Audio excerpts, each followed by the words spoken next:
Drôle d'endroit pour faire un test Covid. Le temps d'une matinée, les vestiaires du stade d'Aix-sur-Vienne se transforment en salle de prélèvement.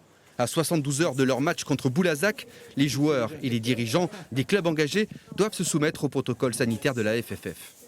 C'est très original, on prépare un match en étant testé au Covid. Pour le coach, la tenue de ce 6e tour, dans ces conditions, est une aberration.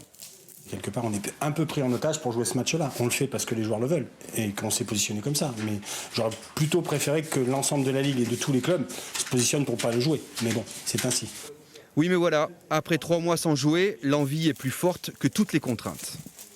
C'est le seul point positif, c'est de se retrouver ensemble. On s'est retrouvés samedi. Pour la plupart, on s'est souhaité la bonne année. Voilà, de rechausser les crampons, taper dans le ballon, courir.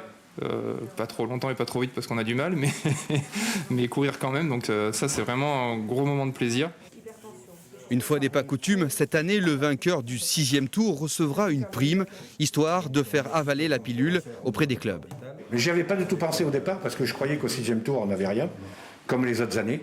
Et cette année, quand même, la Fédé a fait un effort, puisqu'il nous offre quand même 7500 si on gagne, si on passe ce tour. Du côté du CS Fétia, le président ne décolère pas. Il s'inquiète pour l'intégrité physique de ses joueurs, car en plus des protocoles sanitaires, son équipe se déplace à Anglette, au Pays Basque. Des mecs qui n'ont pas joué depuis 2 mois, qu'est-ce que je dis, 2 mois depuis fin octobre, et qui vont se retrouver, partir 6h30 le matin, arriver à midi, jouer à 13h30 et retour dans la foulée malgré la dérogation. Moi je crains beaucoup les blessures pour les joueurs. Voilà. Encore faut-il que ces rencontres se déroulent normalement.